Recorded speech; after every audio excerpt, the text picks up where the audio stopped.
রবিবার বিকেলে আমি আর কিশোরী যথারীতি হাজির হয়েছি তারানাথ তান্ত্রিকের মটলেনের বাড়িতে। আমার মনটা একটু খারাপ ছিল, কারণ অফিসে ট্রান্সফারের অর্ডার এসেছে। এবারে মনে হচ্ছে বেশ কিছুদিনের জন্য বাইরে যেতে হবে। বাইরে চলে গেলে আমাদের ঠাকুরমশাইয়ের বাড়ির এই আড্ডাটা আর হবে না। এই আড্ডাটা আমাদের সারা সপ্তাহের বেঁচে থাকার জন্য আলাদা অক্সিজেন যোগায়। কত রকমের গল্পের স্বাদ আমরা এখানে পাই, তা ঠিক বলে বোঝানো যাবে না।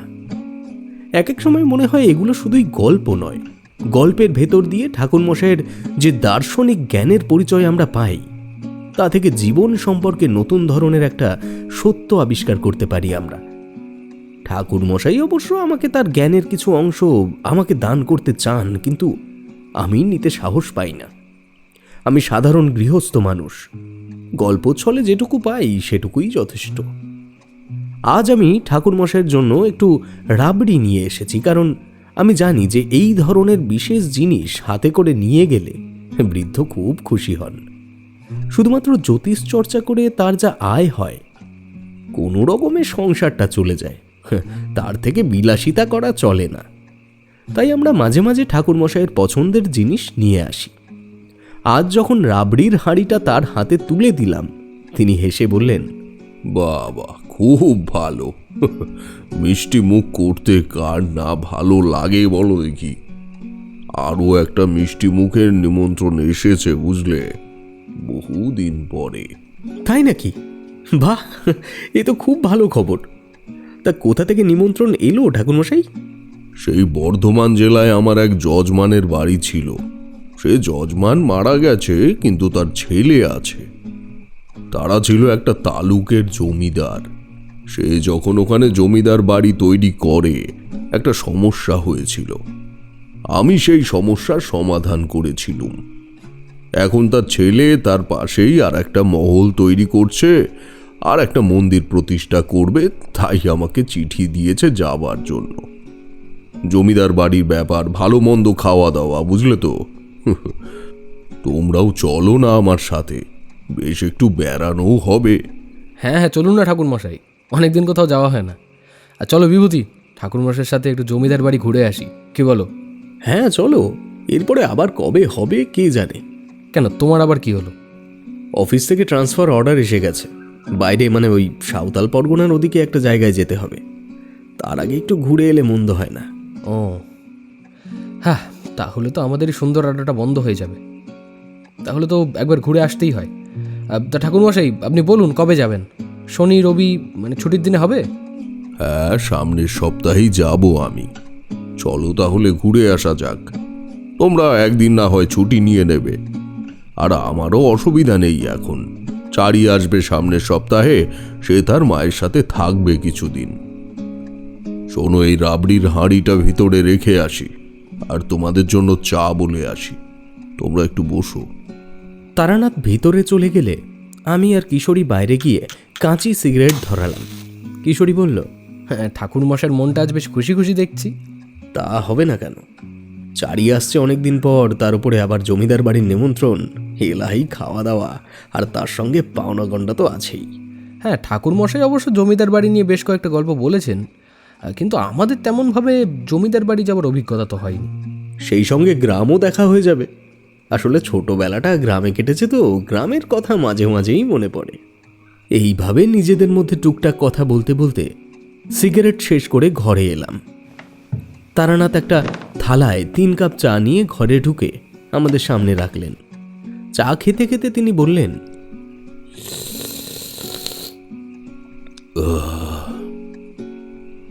তাহলে তোমরা একদিন এসে সব ঠিকঠাক করে যেও, কখন আমরা রওনা দেব বা ইত্যাদি। ভ্রমণের কথা ভাবলেই আমার সেই আগেকার জীবনের কথা মনে পড়ে। কত জায়গায় যে গেছি। অনেক সময়ই রাতে কোনো জমিদার বাড়িতে আশ্রয় নিতে হয়েছে। বেশিরভাগ ক্ষেত্রেই বেশ আদর যত্ন পেয়েছি ব্রাহ্মণ বলে। কেবল এক জায়গায় আমাকে সন্দেহের চোখে দেখেছিল। জমিদার বাড়িতে আশ্রিত এক জ্ঞাতি রমণীর একটা হাড় চুরি করেছিল। আমি বাইরের লোক বলে আমার উপরে ব্যাপারটা চাপাতে চেয়েছিল। তারপর তো হাড় পাওয়া গেল। সে স্বীকার করতেও বাধ্য হলো যে আমার ওপর অন্যায়ভাবে সে দোষ চাপিয়েছিল। পরে সে শাস্তিও পায়। সেই দিন আর তেমন কোনো গল্প হলো না। নানা ধরনের দার্শনিক আলোচনা করতে করতেই সময় কেটে গেল। ঠাকুরমশাইয়ের কাছের থেকে বিদায় নিয়ে আমি বাড়ির পথ ধরলাম, আর কিশোরী তার মেসের দিকে চলে গেল। স্থির হয়েছিল আমরা পরের শনিবার হাওড়া স্টেশনে গিয়ে তিনজন দেখা করব। এর মধ্যে অবশ্য আমরা একদিন অফিস ফেরত মটলেনে গিয়ে তারানাথের সাথে দেখা করে সব ঠিক করে এসেছিলাম। নির্দিষ্ট দিনে আমরা সকালে হাওড়ায় গিয়ে ট্রেনে উঠলাম। বর্ধমান লোকালে গিয়ে দাঁইহাটা স্টেশনে নেমে আরও ভেতরের দিকে যেতে হবে বাসে চেপে। ট্রেনে উঠে ঠাকুরমশাই বেশ খুশি। তিনি বললেন, ট্রেনে চেপে সেই পুরনো দিনের কথা মনে পড়ে যাচ্ছে হে। কোথায় কোথায় গিয়েছি, কখনো কখনো কত অজানা স্টেশনে নেমে পড়েছি, তার ঠিক নেই।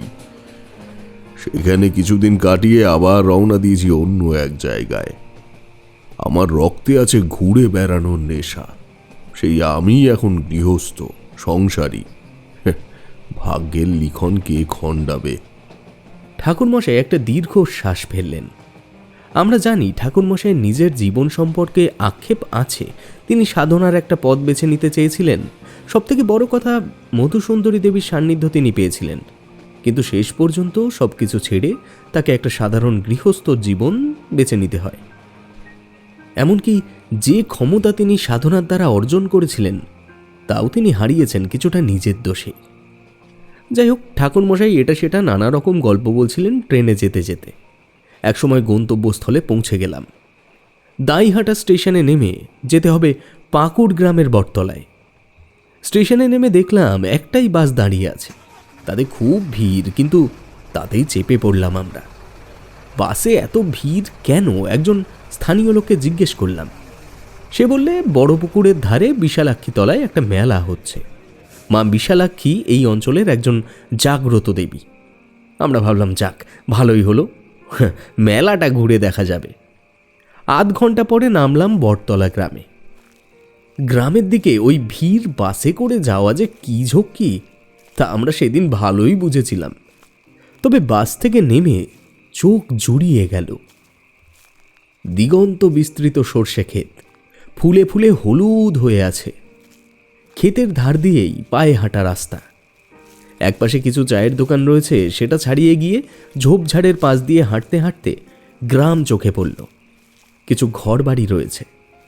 ঘরবাড়ির চেহারা দেখে মনে হচ্ছিল অবস্থাপন্ন লোকেরাই এখানে থাকে। একটু দূরে গিয়েই জমিদার বাড়ি চোখে পড়ল। বেশ বড় দোতলা বাড়ি। ঠাকুরমশাইকে জিজ্ঞেস করতেই গেলাম, এই তো জমিদার বাড়ি, এসে গেছি তাই না ঠাকুরমশাই? ঠাকুরমশাই আমার পাশেই হাঁটছিলেন, কিন্তু কোনো উত্তর দিলেন না আমার কথার। মনে হলো যেন আমার কথা শুনতেই পাননি। তার মুখটা গম্ভীর।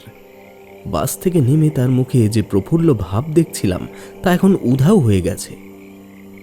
তার মুখে যেন একটা দুশ্চিন্তার মেঘ ঘনিয়ে এসছে। কিশোরী একটু এগিয়ে গিয়েছিল। সে দাঁড়িয়ে গেল জমিদার বাড়ির সামনে। নতুন রং করা হয়েছে বাড়িতে। মূল ফটকের সামনে একজন দারোয়ান দাঁড়িয়ে রয়েছে। মূল দরজা দিয়ে যেটুকু দেখা যাচ্ছিল, মাঝখানে বড় উঠোন, একপাশে দোতলা মহলে ঢোকার পথ।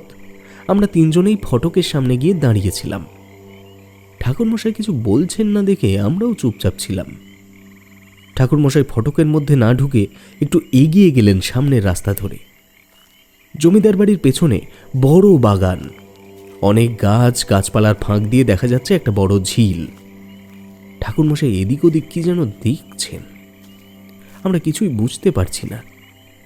তার গম্ভীর মুখ দেখে কিছু জিজ্ঞেস করবার সাহসও পাচ্ছি না। কিশোরীও ব্যাপারটা লক্ষ্য করেছে। সে বলল, কি ব্যাপার বলো তো বিভূতি? ঠাকুরমশাই এদিক ওদিক দেখছেন, কিন্তু ভিতরে ঢুকছেন না। তুমি কি বিশেষ কিছু দেখতে পাচ্ছ? কই না তো, আমিও কিছু বুঝতে পারছি না। এমন সময় ঠাকুরমশাই বললেন, চলো হে, ভেতরে যাওয়া যাক। আমরা ভেতরে ঢুকতে একজন দারোয়ানকে দেখতে পেলাম, আর একজন ধুতি আর ফতুয়া পরা বছর 50-এর লোক উঠোনে দাঁড়িয়ে তার সাথে কথা বলছিল। আমাদের দেখে তারা এগিয়ে এলো। ধুতি আর ফতুয়া পরা লোকটা বলল, আরে আসুন আসুন, এই মশাইদের মনে হয় এই কলিকাতা থেকে আসা হচ্ছে। আপনি ঠাকুর মশাই? শেষ কথাটা সে তারানাথের দিকে তাকিয়ে বলল। তারানাথ উত্তর দিলেন, হ্যাঁ, আপনি ঠিকই ধরেছেন। আমরা কলকাতা থেকে আসছি। আমার নাম তারানাথ চক্রবর্তী। এ বিভূতি আর ওর নাম কিশোরী সেন। এরা আমার সাথেই এসেছে। রামকমল বাবুর আমলে এই বাড়িতে কয়েকবার এসেছি, পুজো পাঠও করেছি। তারপরে দেবকমল, মানে যিনি এখন আপনাদের জমিদার, সে আবার পত্র দিয়ে ডাকলো, তাই এসে পড়লুম। আর ঠিকই ধরেছেন, অনেকের কাছেই আমি ঠাকুর মশাই বলে পরিচিত। তা দেবকমল বাবা জীবন কোথায়? আগে ছোটবাবু অন্দর মহলে আসেন, আমি এক্ষুনি খবর দিচ্ছি। আপনারা ভিতরে আসুন, ভিতরে আসুন। আমি এইখানে এই ছোট বাবুদের জমি জমার তদারকি করি আর কি। আগে আমার নাম হলো গিয়ে গোকুল। আসেন, আপনারা এইদিকে আসেন। এই যে অতিথিশালা, আপনারা এখানে হাত মুখ ধুয়ে বিশ্রাম করুন। আমি আপনাদের জন্য একটু জলযোগের ব্যবস্থা করি। হ্যাঁ, আর একজন চাকরকেও পাঠিয়ে দিচ্ছি, সে আপনাদের দেখাশোনা করবে। আচ্ছা, আমার ওদিকে এখন অনেক কাজ পড়ে আছে, আমাকে এখন আপনারা আজ্ঞা দিন। হ্যাঁ, বেশ বেশ, আপনি এখন আসুন। তবে দেবকমল বাবা জীবনের সাথে আমি এই বেলাতেই একবার দেখা করতে চাই। বেশ বেশ, ঠিক আছে, আমি এক্ষুনি খবর দিচ্ছি। আমরা অতিথিশালায় ঢুকলাম। বেশ বড় পাকা ঘর, মাথায় টালির চালা, ঘরের 4টে বিছানা। ঠাকুরমশাই কাঁধের ঝোলা নামিয়ে বিছানায় বসলেন। ভ্রু কুচকে তিনি যেন কি ভাবছেন। ঘরে 2টো জানলা ছিল, কিশোরী সেগুলো খুলে দিল। আমি বললাম, ঠাকুরমশাই, এখানে আসার পর থেকে দেখছি আপনার মুখটা গম্ভীর। ট্রেনে বা বাসে আপনার মধ্যে যে প্রফুল্ল ভাবটা দেখছিলাম, এখন আর তা নেই কেন বলুন তো? এখনও বসে আছেন চুপ করে। কি হয়েছে আমাদের বলবেন একটু? ঠাকুরমশাই আমার কথা শুনে প্রথমে কোনো উত্তর দিলেন না। তারপরে উঠে দাঁড়িয়ে জানলার কাছে গিয়ে কি যেন দেখলেন কিছুক্ষণ ধরে। এরপরে দরজার কাছে গিয়েও বাইরে উকি দিয়ে দেখলেন। তারপর আবার ফিরে এসে বিছানায় বসে বললেন,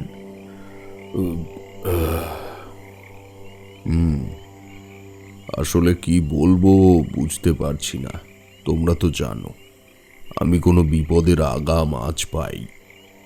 এই জমিদার বাড়ির কাছাকাছি এসে থেকে আমি আকাশে একটা কালো মেঘের আনাগোনা টের পাচ্ছি। এমনকি মূল ফটক দিয়ে যখন ভেতরে ঢুকছি, তখন জমিদার বাড়ির সামনে আর দূর উঠোনের মধ্যে যেন একটা জমাট বাঁধা কালো ছায়া দেখতে পেয়েছি। কই, আকাশ তো বেশ পরিষ্কার, কোনো মেঘের ছায়া নেই তো। তাহলে আপনি কি করে বলছেন যে মেঘের ছায়া আছে? সেটাই তো সমস্যা। এই মেঘের ছায়া বা কালো ছায়া আমি কেবল দেখতে পাচ্ছি, শুধু তোমরা কেন কেউই দেখতে পাচ্ছে না বা পাবেও না। আর এই জন্যেই তো ভাবনায় পড়ে গিয়েছি।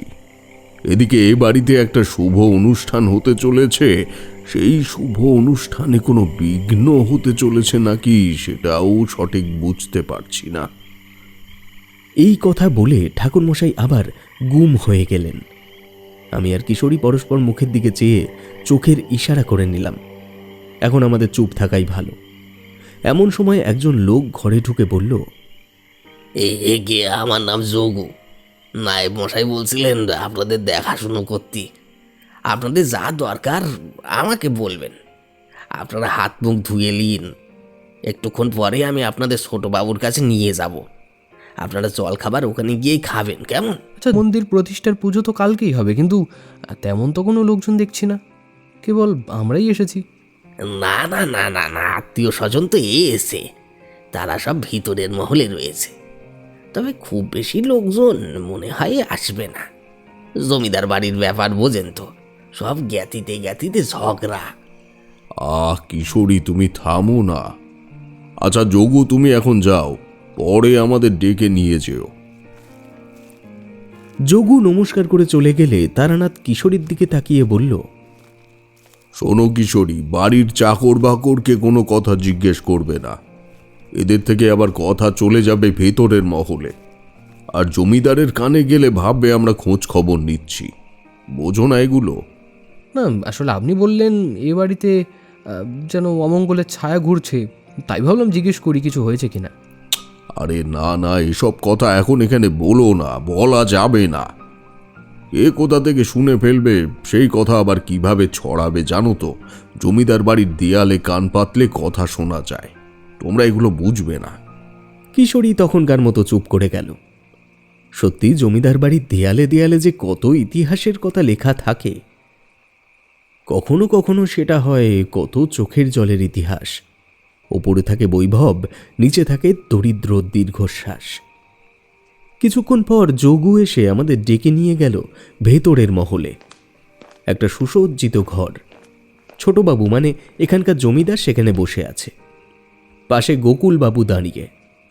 ছোটবাবু আমাদের থেকে বয়সে কিছু বড় হবেন, তবে তারানাথের থেকে বয়সে ছোট। তিনি উঠে দাঁড়িয়ে আমাদের আহ্বান করলেন। আরে আসুন আসুন আসুন ঠাকুরমশাই। আপনি যে এসেছেন তাতে আমি যে কি খুশি হয়েছি তা আপনাকে বলে বোঝাতে পারবো না।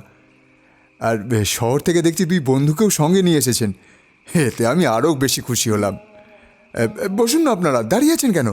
বসুন, আসন গ্রহণ করুন। আমরা গদি মোড়া চেয়ারে বসলাম। ছোটবাবু আমাদের দিকে তাকিয়ে বললেন, আমি কিন্তু আসলে শহুরে লোক।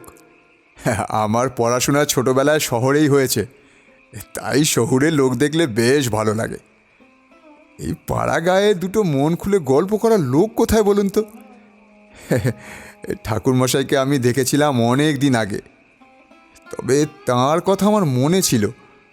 আমার বাবাও আমাকে বলে গিয়েছিলেন সেরকম বড় ধরনের কোনো পুজো পাঠ হলে যেন ঠাকুরমশাইকে খবর দেওয়া হয়। ঠাকুরমশাই, আপনার বাড়ির ঠিকানা আমাদের নায়েব মশাইয়ের খাতাতে লেখা ছিল, সেখান থেকেই ঠিকানা জোগাড় করে আর কি আপনাকে খবর দিই। দেবকমলবাবু আমাদের সঙ্গে আরও নানা বিষয়ে গল্পগুজব করলেন, শহরের খোঁজ খবর নিলেন। এর সঙ্গে চলল আমাদের জলযোগ, সে এলাহি খাবার। ভাবলাম জলযোগের বহর যদি এই হয় তাহলে মধ্যাহ্ন ভোজনে ভুরিভোজ কেমন হবে। যাই হোক, এখানে এসে ঠাকুরমশাইয়ের গম্ভীর মুখ দেখে মনটা একটু দমে গিয়েছিল। এখন দেবকমলবাবুর সাথে গল্পগুজব করে মনটা ভালো হয়ে গেল। তারানাথ দেবকমলবাবুকে জিজ্ঞেস করলেন, তা আগামীকালের পুজোর আয়োজন সব ঠিক মতো করা হয়েছে তো? আপনি আমাকে লিখেছিলেন মন্দির প্রতিষ্ঠা হবে, কিন্তু কোন দেবীর মন্দির প্রতিষ্ঠা হবে তা লেখেননি। আমাকে তো সেই মতো আয়োজনটা দেখে নিতে হবে, তাই না? ঠাকুরমশাই, আমাদের এখানে মা বিশালক্ষী খুবই জাগ্রত দেবী। এই একটু দূরেই মা বিশালক্ষীর একটা মন্দিরও আছে, কিন্তু সেই মন্দিরটা খুব প্রাচীন, ভেঙে পড়েছে প্রায়। কিন্তু ওই মন্দিরটা আমাদের জমিদারির সীমানার বাইরে, তাই ওটা সারানোরও এখতিয়ার আমার নেই, বুঝতে পারলেন? আর সবচেয়ে বড় কথা, আমার ছেলের কিছুদিন আগে ভীষণ শরীর খারাপ হয়েছিল। আমার স্ত্রী মা বিশালক্ষীর কাছে মানত করেছিল, তাই মায়ের একটা মন্দির স্থাপন করব ঠিক করেছি।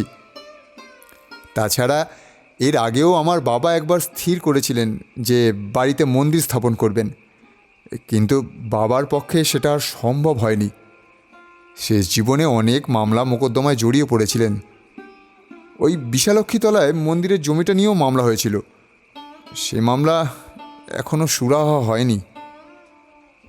বাবা মারা যাওয়ার পর আমি অনেক জমি পুনরুদ্ধার করেছি বটে।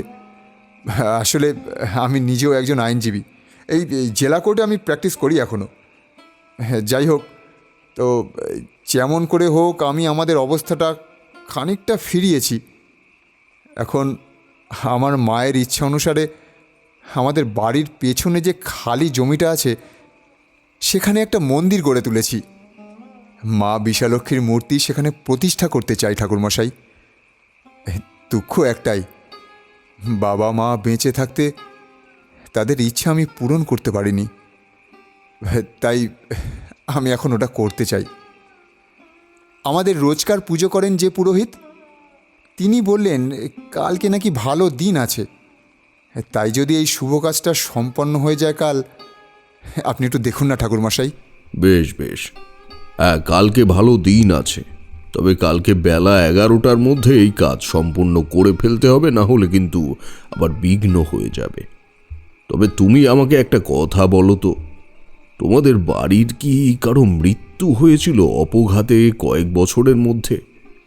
বা এমন কি কেউ আছে তোমাদের ক্ষতি চায়? এ কথা শুনে দেবকমলবাবু কিছুক্ষণ চুপ করে থাকলেন। তারপর বললেন, না, তেমন কারো তো অপঘাতে মৃত্যু হয়নি। তবে ক্ষতি চায় এমন লোক তো প্রচুর আছে। আপনি তো জানেনই ঠাকুরমশাই, জমিদারদের অনেক শত্রু। ভালো কাজ করতে চাইলেও বাধা আসে। আর আপনি এই কথাটা তুলে ভালোই করেছেন জানেন। আসলে এই যবে থেকে এই মন্দির তৈরির কাজ শুরু করেছি না, একটার পর একটা বাধা এসেই চলেছে। প্রথমে ভিত খোঁড়ার সময় একটা মরা বিড়াল সেখানে পাওয়া গেল। তারপর পুজো করে আবার কাজ শুরু হলো, কিন্তু মাটির তলা থেকে এত জল উঠছিল যে কাজটাই এগোচ্ছিল না। শেষ পর্যন্ত দূর থেকে মিস্ত্রি নিয়ে আসা হলো। মূল মন্দিরের জায়গা সরিয়ে নিয়ে আসা হলো একটু দূরে। তারপরে কিছুটা হবার পরে দেওয়াল ধসে একজন মিস্ত্রি আহত হলো। তারপর ঝড় বৃষ্টি বহু প্রাকৃতিক দুর্যোগ পেরিয়ে মন্দির তৈরি হতে 1 বছরের ওপর লেগে গেল।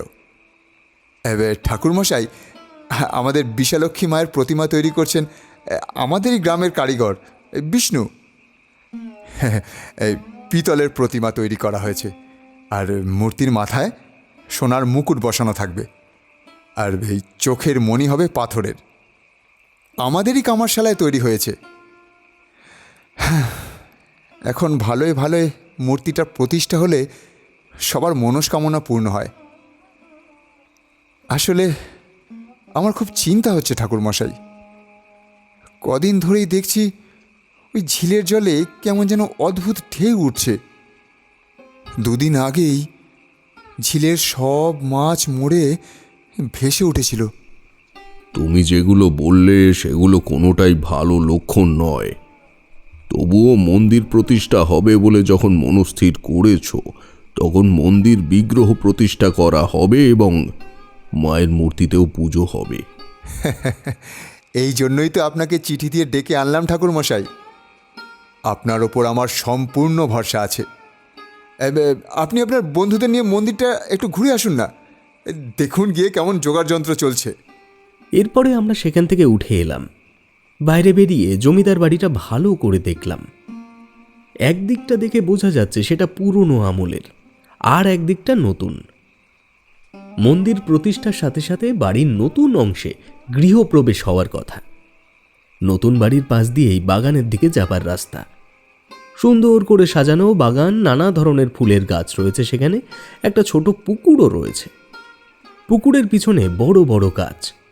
একটু হেঁটে যেতেই চোখে পড়ল মন্দিরটা।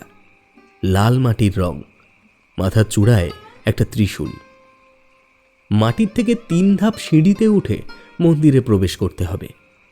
চারপাশে বাঁধানো দালান রয়েছে যাতে মানুষ বসতে পারে। খুব বড় নয়, ছোট মন্দির, কিন্তু দেখতে ভারী সুন্দর লাগছে। চারপাশে ফুলের গাছ, মন্দিরের পেছনে ছোট একটা বেড়া দেয়া, তারপরে কিছু ঝোপঝাড়, তারপরে ঝিলের বিস্তৃত জলরাশি দেখা যাচ্ছে।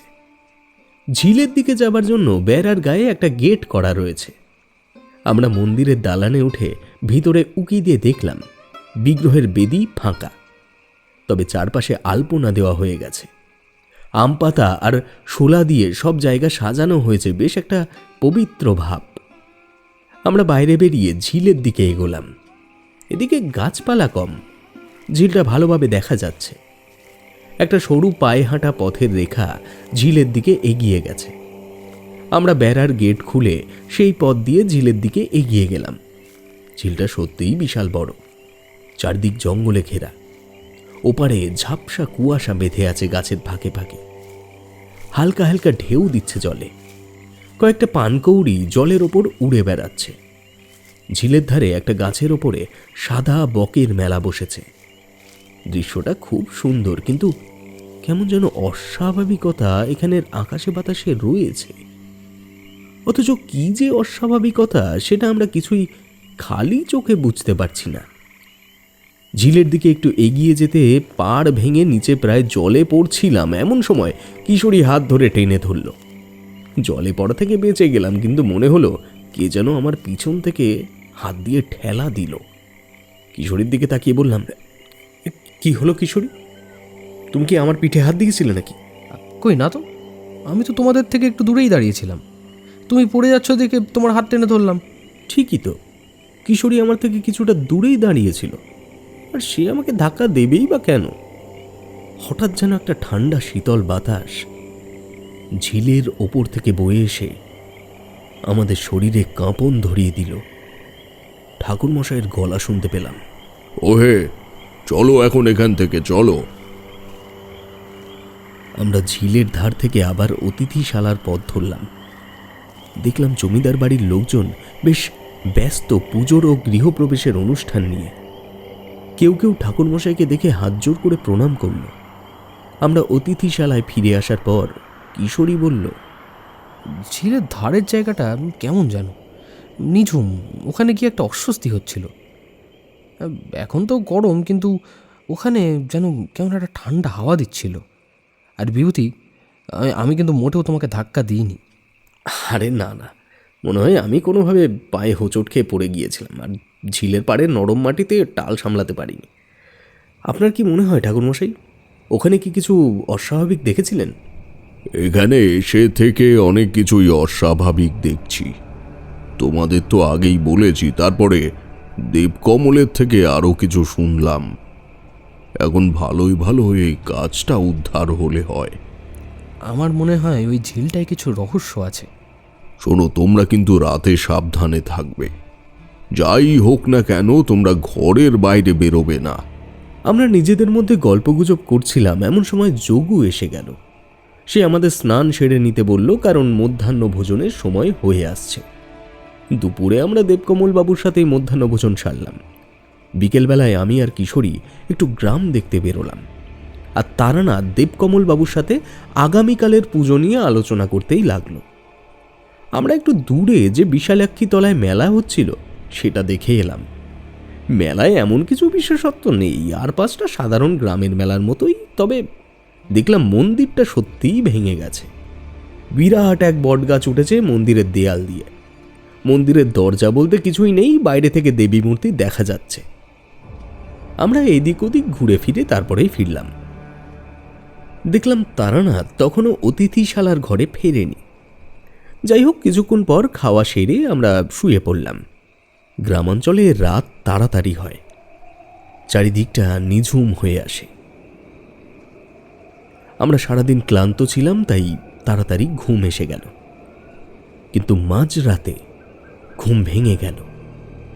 আমার পাশে শুয়ে দেখলাম কিশোরীও নড়াচড়া করছে। ঘরে একটা লণ্ঠন জ্বালিয়ে রাখা ছিল, আলোটা কম করা ছিল। সেই কম আলোতে চোখে পড়ল ঠাকুরমশাই একটা জানলার পাল্লা খুলে বাইরে তাকিয়ে আছেন। আমরা তার পাশে গিয়ে দাঁড়ালাম। বাইরের আবছা চাঁদের আলো, জঙ্গলের মধ্যে দিয়ে ঝিলটা দেখা যাচ্ছে। সেখানে অদ্ভুত একটা জিনিস চোখে পড়ল। একটা সাদা কাপড় পরা মহিলা ঝিলের জল থেকে উঠে আসছে। যদিও আমরা পরিষ্কার করে কিছুই দেখতে পাচ্ছিলাম না, কিন্তু অবয়বটা একটা মহিলার মতোই, তাতে কোনো সন্দেহ নেই। মুখ চোখ ভালো করে বোঝা যাচ্ছে না, কিন্তু মনে হচ্ছে লম্বা চুল একেবারে মাথা থেকে হাঁটু অবধি ঝুলছে। মহিলাটি ঝিলের জল থেকে উঠে ধীরে ধীরে এদিকেই আসছে যেন। টের পেলাম কিশোরী আমার হাতটা খামচে ধরেছে শক্ত করে। আমারও বুকের ভেতরটা যেন হু হু করছিল, কেউ যেন হাতুড়ি পিটছে। অন্ধকার রাতে ঝিলের ধারে এমন একটা মূর্তি দেখলে ভয় লাগে বই কি। এ কি কোনো প্রেতাত্মা নাকি? হঠাৎ কিশোরীর মুখ দিয়ে আওয়াজ বেরিয়ে গেল, কে কে ও?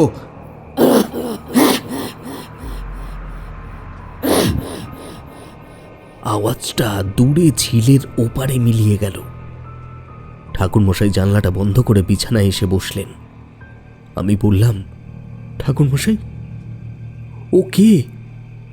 কোনো মানুষ নাকি অশরীরী? বলেছিলাম তো আগেই, ওই ঝিলটায় কোনো রহস্য আছে। তোমরা তো ঘুমিয়ে পড়েছিলে, আমিও ঘুমিয়ে পড়েছিলাম। মনে হলো জানলায় ঠক ঠক আওয়াজ হচ্ছে। প্রথমে খুলিনি, তারপরে বেশ জোরে আওয়াজ হতে জানলাটা খুললাম। দেখলাম কেউ নেই।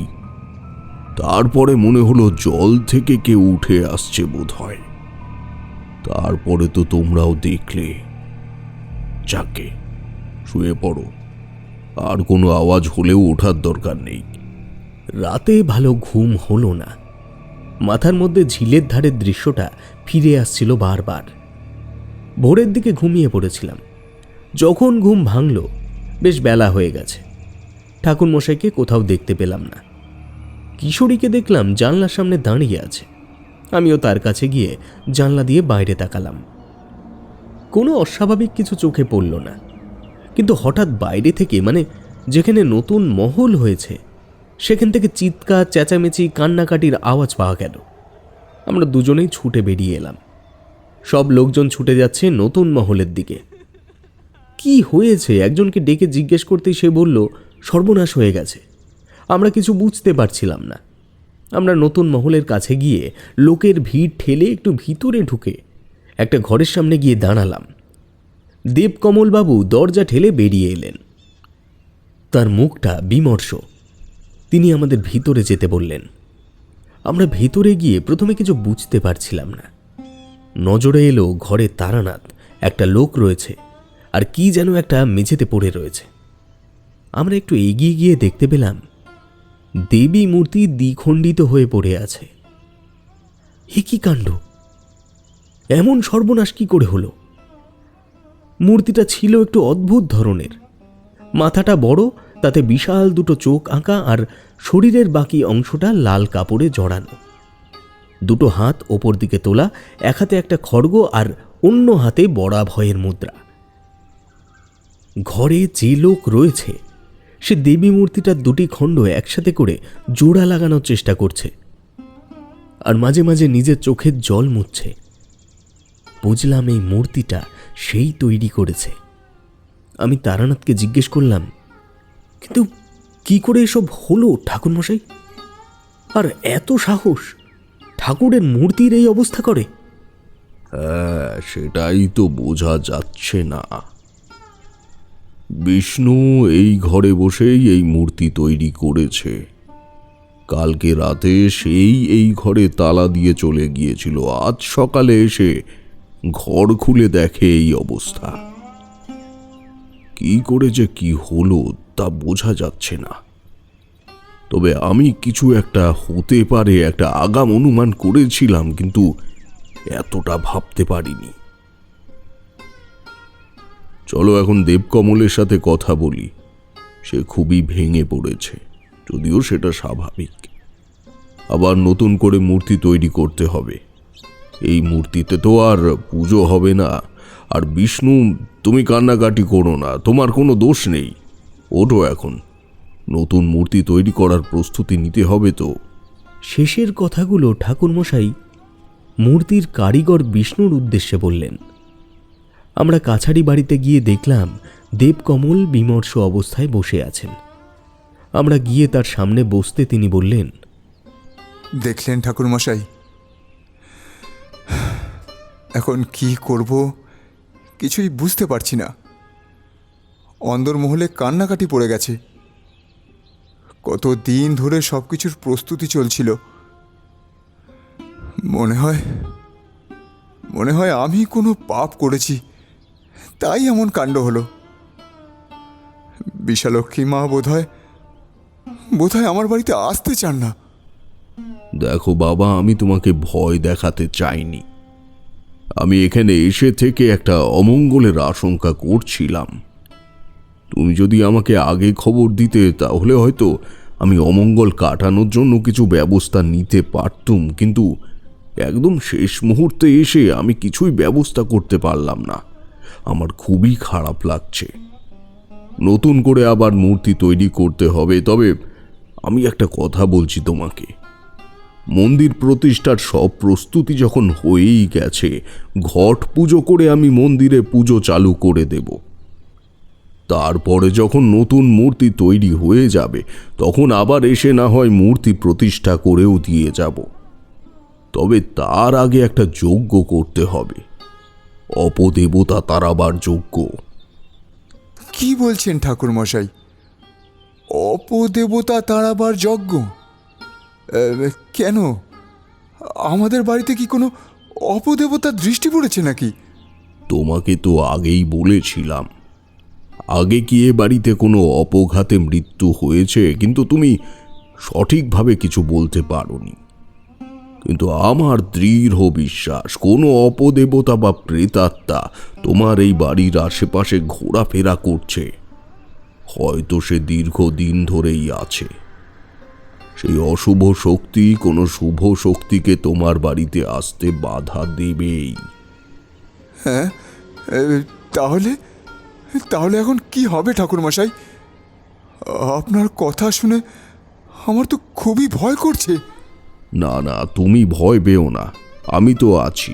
একটা ব্যবস্থা করেই যাব। আর অন্দরমহলে কান্নাকাটি করতে বারণ করো। মানুষের বিপদ আপদ বাধা বিঘ্ন আছেই। খুব বেশি কিছু অন্যায় বা পাপ না করলে সেসব কেটেও যায়। তবে কর্মফল মানুষকে ভোগ করতেই হবে। যদি তেমন কোনো অন্যায় এই ভিটেতে ঘটে থাকে, তাহলে তার প্রতিফল তো ভোগ করতেই হবে। সেখানে আমার কোনো আর হাত থাকবে না। কিন্তু তেমন কোনো কিছু তো আমি জানি না। তবে না, থাক, ঠিক আছে। মনে হলো সে কোনো কিছু বলতে গিয়ে থেমে গেল। তাকে খুবই চিন্তিত দেখাচ্ছিল। কোনো কথা গোপন করে গেল বলে মনে হলো। আমরা বাইরে বেরিয়ে এলাম। দেবকমলবাবু অন্দরমহলের দিকে চলে গেলেন। অতিথিশালার দিকে যেতে যেতে দেখতে পেলাম বাইরে মূল দরজার বাইরে কিছু লোকের ভিড় জমেছে। দারোয়ান আর গোকুলবাবু তাদের সাথে কথা বলছেন। ঘরে ঢুকে আমরা বিছানায় বসলাম। আজ সকালে কিছুই প্রাতরাশ জোটেনি। এখন এখানের যা অবস্থা, আমাদের এখান থেকে চলে যাওয়াই শ্রেয়। আমি কিশোরীর দিকে তাকিয়ে বললাম, কি হে, চলো এবার তল্পি তল্পা গোটাও। আর কি এখানে থাকা চলে? এখানে আমরা থাকা মানে এদেরকে বিব্রত করা। আপনার কি মত ঠাকুরমশাই? কি আর বলবো বলো, তোমাদের এক উদ্দেশ্যে নিয়ে এলাম, আর হলো আর এক রকম।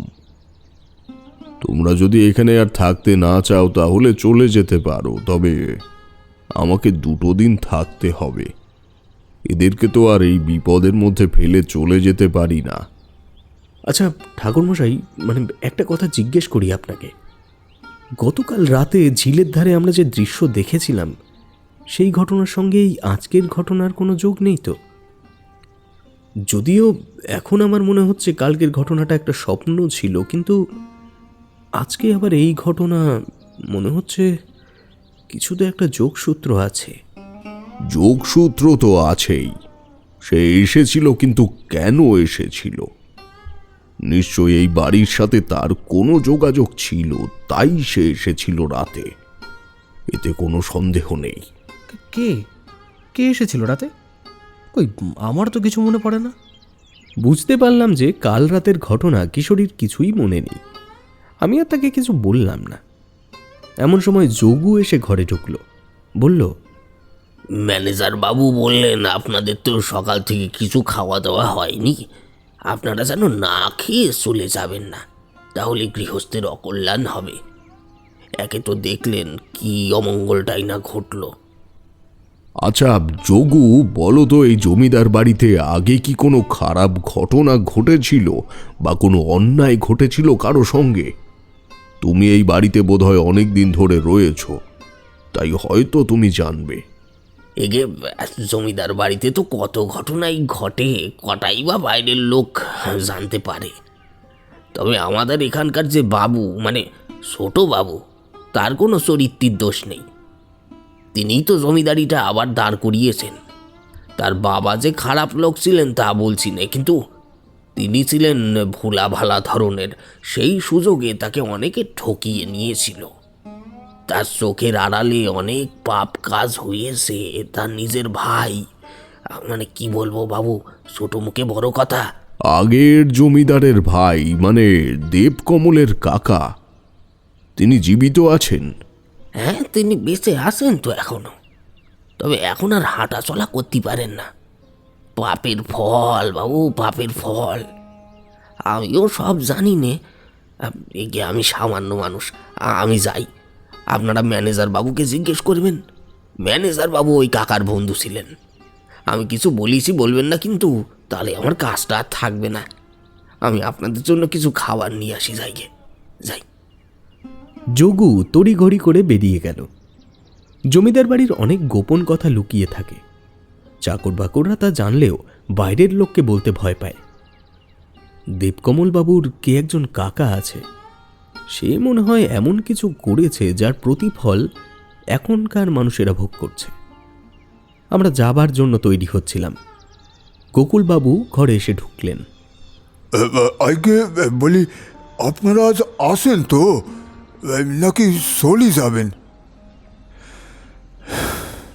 দেখলেন তো কি কাণ্ড, শুভ কাজ তো কিছুই হলো নি। কি যে হবে? এই শুভ কাজে বিঘ্ন কেন ঘটল আপনার কি মনে হয় গোকুলবাবু? আগে মানে আমি কি করে জানবো এই যে কেন এমন হলো? দেখেন, আমি এই বাড়িতে প্রায় 30 বছর ধরে কাজ করছি।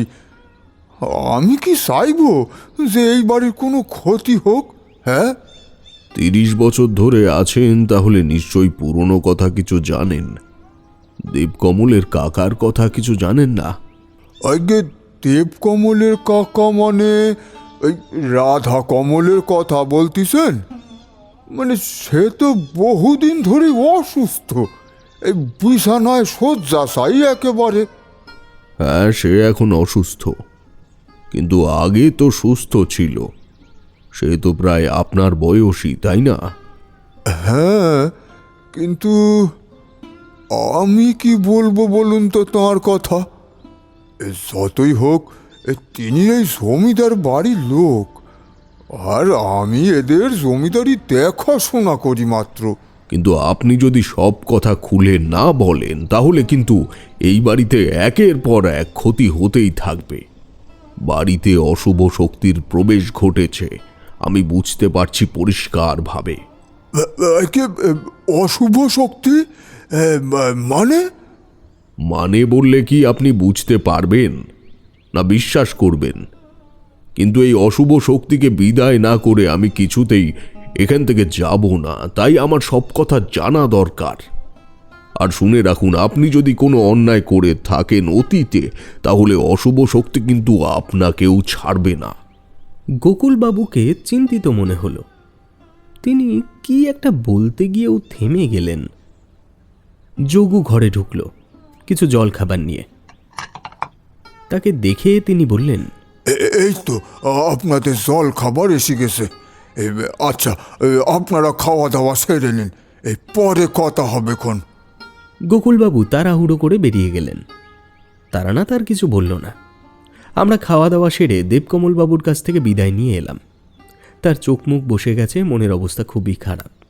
তবুও আমাদের বললেন, কি আর বলবো বলুন, যদি আবার সব ব্যবস্থা করতে পারি, মা যদি দয়া করেন আমার উপর, তখন আবার আসবেন কিন্তু।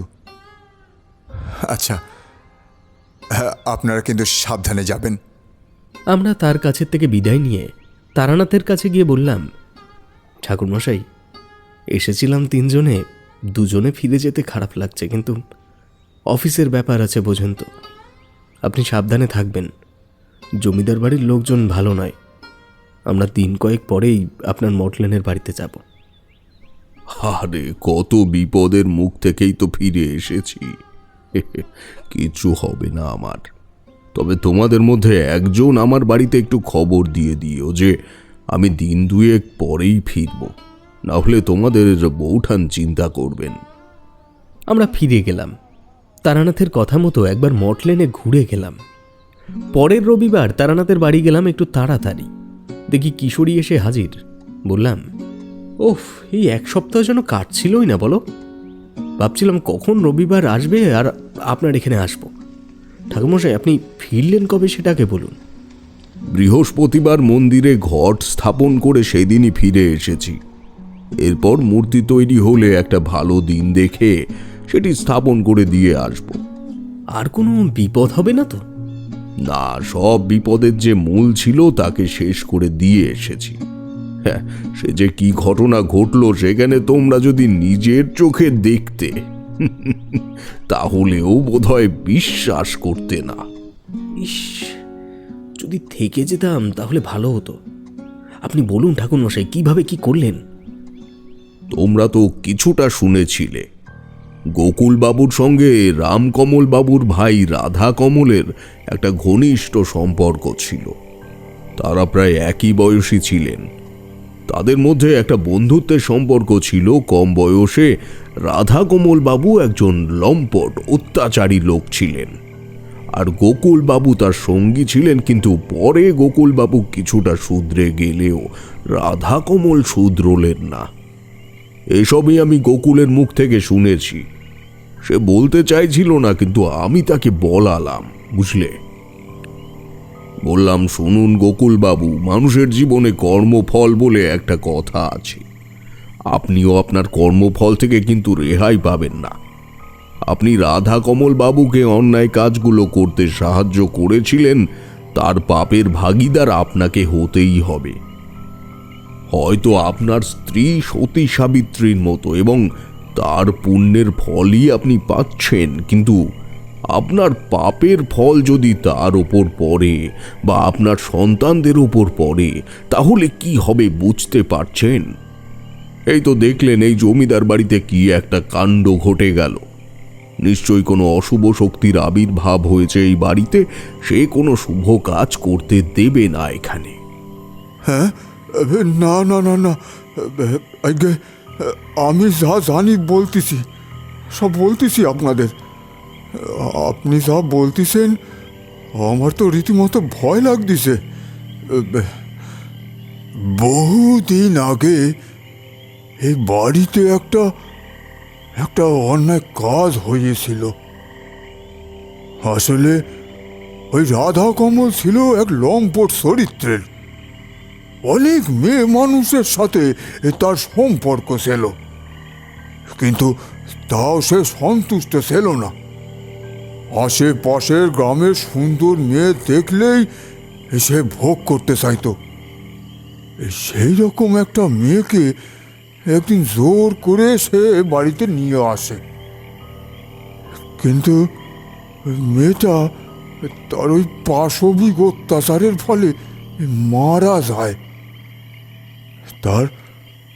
তার মৃতদেহটা ফেলে দেওয়া হয় ওই খেলাপির ঝিলে। কিন্তু এই ঘটনার পর থেকে তার কেমন যেন মাথাটা খারাপ হয়ে যায়। সে যেখানে সেখানে ভূত দেখত। শেষে একজন তান্ত্রিককে নিয়ে অনেক যজ্ঞ টজ্ঞ করা হয়। তারপরে সে আর ভূত দেখত না, কিন্তু আস্তে আস্তে সে কিরকম যেন জড় ভরতের মতন হয়ে যায়। হ্যাঁ, এবার আমার পাপ বলতে পারেন আমি ওই মেয়েটার মৃতদেহটা ওই ঝিলের জলে ফেলতে তাকে সাহায্য করেছিলাম, এইটুকুনি। আমাদের সঙ্গে যোগও ছিল। সবাই তখন জেনেছিল যে মেয়েটা ঝিলের জলে ডুবে আত্মহত্যা করেছে। আমি ঠিক এমনটাই অনুমান করেছিলাম, কিন্তু এই ধরনের প্রেতাত্মা এতদিন পরে দেখা দিয়েছে যখন, প্রতিশোধ নেবার জন্যই সে এসেছে। এই অশুভ শক্তি কোনো শুভ শক্তিকে বাড়িতে ঢুকতে দেবে না। সে তার সাধ্যমতো বাধা দেবেই। আর ঠিক এই ব্যাপারটাই টের পেলাম সেই রাতে। ঠিক করেছিলাম সোমবার দিনটা বাদ দিয়ে মঙ্গলবার অপদেবতা তারাবার যজ্ঞ করব। কিন্তু সেই রাতে যা ঘটল তা ভাবতে আমার হাড় হিম হয়ে আসছে। সেই রাতে মনে হলো প্রচণ্ড ঝড় এসেছে, ঝিলের দিক থেকে সনসনে হাওয়া বয়ে আসছে। আমার ঘরের জানলাটা বন্ধ ছিল, সেটা হঠাৎ হাট করে খুলে গেল। ওপরে টালির চালের উপর কার যেন দাপাদাপি শুনতে পাচ্ছি। আমার ঘরের কোণে লণ্ঠনটা কমিয়ে রাখা ছিল, সেটা দপদপ করতে করতে নিভে গেল। তারপর ঘুটঘুটে অন্ধকার। আমি বিছানায় উঠে বসেছিলাম, কি করব বুঝতে পারছিলাম না। জানলায় মনে হলো কার যেন ছায়া এসে দাঁড়িয়েছে। একটা আবছা মুখ, চোখ দুটোতে লাল আলো।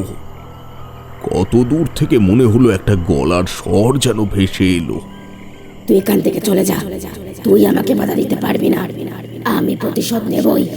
অনেক মেয়ের চোখের জল এখানে চাপা পড়ে আছে, এখানের দেওয়ালে দেওয়ালে ওদের দীর্ঘশ্বাস। কোনো শুভ শক্তিকে আমি এখানে আসতে দেব না।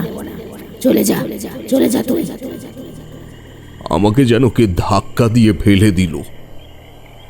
আবার জানলার পাল্লাগুলো দুমদাম করে পড়ছিল।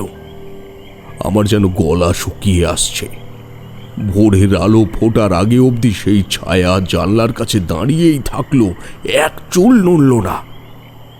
তার চোখের আলো যেন বনবন করে ঘুরছে।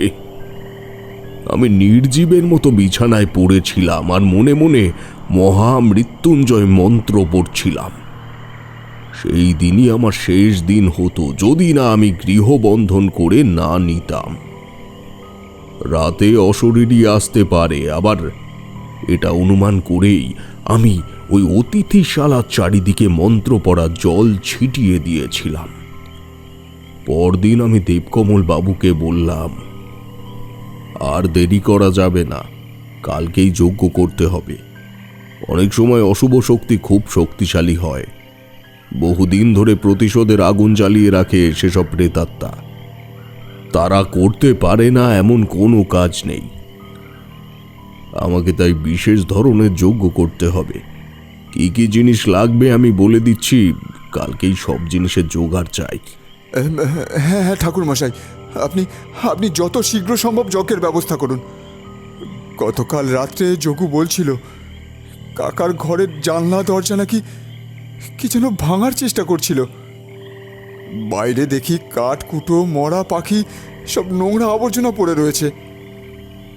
কাকাও সারা রাত ছটফট করছিল। আমার তো ভয় করছে ঠাকুর মশাই, আমার সংসারের কোনো ক্ষতি না হয়ে যায়।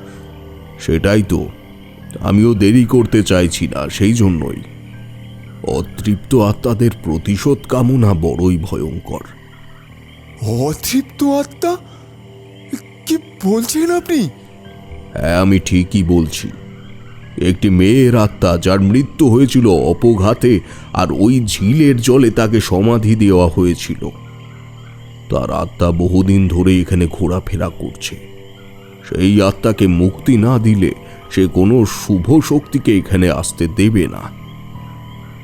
তোমার কাকা এর জন্য দায়ী, কিন্তু তার পাপের ফল তোমরাও ভোগ করবে। আমিও জানি কিছু কথা।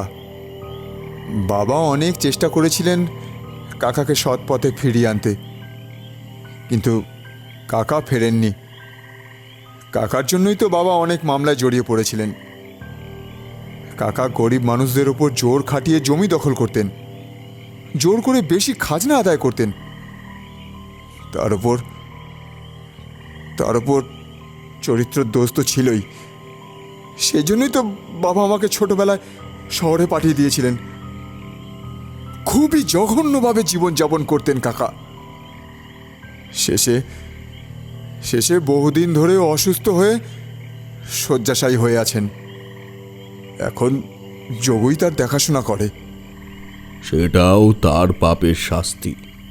কিন্তু তার কর্মের প্রতিফল তোমরা ভোগ করছো, এটাই দুঃখের। আমি দেখছি কি করা যায়। কালকে যজ্ঞে আমি আগে ওই অতৃপ্ত আত্মাকে বিদায় দেবার চেষ্টা করব, তারপরে শুভ শক্তিকে আহ্বান করব।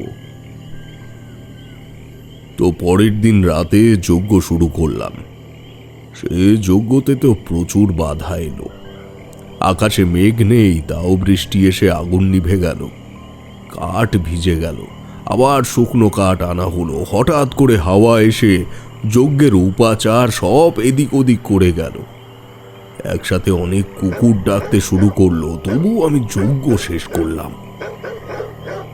শেষে দেবকমলকে বললাম তার কাকাকে আনতে হবে, তাকে দিয়ে প্রায়শ্চিত্ত করাবো আমি। তাকে ধরে ধরে হলেও একবার বাইরে আনতেই হবে। কিন্তু তাকে বাইরে আনা হতেই একটা ভয়ঙ্কর কাণ্ড ঘটল, বুঝলে। কোথা থেকে যেন একটা কালো ধোঁয়ার ঝাপটা এসে তাকে মাটিতে ফেলে দিল, আর কতগুলো কালো কুকুর এসে তাকে মুখে করে টেনে নিয়ে ঝিলের জলে চলে গেল। কেউ বাধা দিতে পারল না। কুকুরগুলোও ঝিলের জলে ঝাঁপিয়ে পড়ল। ঝিলের জলে সে কি ঢেউ, প্রলয় কাণ্ড চলছিল যেন। উফ, কি ভয়ানক! শেষ পর্যন্ত প্রেতাত্মা এইভাবে প্রতিশোধ নিল। ভাগ্যিস আমরা ওখানে ছিলাম না, তাহলে বোধহয় হার্ট ফেল করতাম। সে তো কোনো সাধারণ প্রেতাত্মা ছিল না। বেশ কয়েকটি অশুভ শক্তি একজোট হয়ে পিশাচের রূপ নিয়েছিল। ওই যে কুকুরগুলো যারা কাকাকে টেনে নিয়ে গেল, তারা সবাই অশুভ আত্মার রূপ। আমার মনে হয় বেশ কয়েকটি মানুষ যারা রাধাকমল বাবুর দ্বারা অত্যাচারিত হয়েছিল, তারা সকলেই ওই কালো কুকুরের রূপ ধরে এসেছিল। যাক, শেষ পর্যন্ত একটা পিণ্ডদান করতে বললাম দেবকমলকে, আর যজ্ঞের ছাই গঙ্গায় বিসর্জন দিয়ে আসতে বললাম। তারপর গ্রামের সমস্ত মহিলাদের যথাযোগ্য সম্মান দিয়ে তাদের কিছু দান করতে বললাম। এটা যেন তার স্ত্রী করেন এটাও বলে দিলাম, আর মন্দির প্রতিষ্ঠার সময় যেন বালিকা ভোজন করানো হয়। এগুলো করার একটাই উদ্দেশ্য, মায়ের মূর্তি স্থাপনের আগে যেন গোটা মাতৃজাতিকে সম্মান দেখানো হয়। মাতৃজাতিকে অসম্মান করা হলে জগতে কিছুই সুষ্ঠুভাবে চলতে পারে না, বুঝলে। এই ঘটনা সবার জন্যই একটা শিক্ষা। বুঝলাম ঠাকুরমশাই, সত্যি আপনার বলা প্রতিটা ঘটনাই একটা শিক্ষা বটে। রাজপ্রতাপের ঠেকে আপনারা শুনছিলেন শ্রীমতী দেবযানী চ্যাটার্জির কলমে একটি তারানাথ তান্ত্রিক ফ্যান ফিকশন গল্প, শাপলা বিলে প্রেতের বাসা। গল্পের বিভিন্ন চরিত্রে রয়েছে আমি রাজপ্রতাপ, সন্তু, নিরুপম এবং বর্ণালী। গল্পের শব্দ সংযোজন এবং আবহে টিম রাজপ্রতাপের ঠেক। গল্পটির প্রচ্ছদ অঙ্কনে দাস স্টুডিও। গল্পটি কেমন লাগলো জানিয়ে যাবেন আপনাদের মূল্যবান কমেন্টের মাধ্যমে। আর খুব ভালো লেগে থাকলে অবশ্যই আপনার পরিচয়, পরিচিতি, পরিবার এবং বন্ধু মহলে গল্পটির লিঙ্ক শেয়ার করে রাজপ্রতাপের ঠেকের সঙ্গী হয়ে যেতে বলবেন। কারণ এই মাসেই আসতে চলেছে আরও বৃহৎ বৃহৎ চমক এবং একই রকম তারানাথের অভিযানমূলক গল্প। যারা যারা তারানাথের এই অ্যাডভেঞ্চার বা তারানাথ কিশোরী বিভূতির এই অভিযানমূলক গল্পগুলিকে পছন্দ করছেন, তারা কমেন্টের মাধ্যমে জানিয়ে যাবেন এই ধরনের গল্প আরও আপনারা শুনতে চাইছেন কিনা। আজকের মতো আমরা এখানেই শেষ করছি, ফিরবো আবার পরবর্তী গল্প নিয়ে। ততদিন সবাই সুস্থ থাকুন, শুনতে থাকুন রাজপ্রতাপের ঠেক। ধন্যবাদ।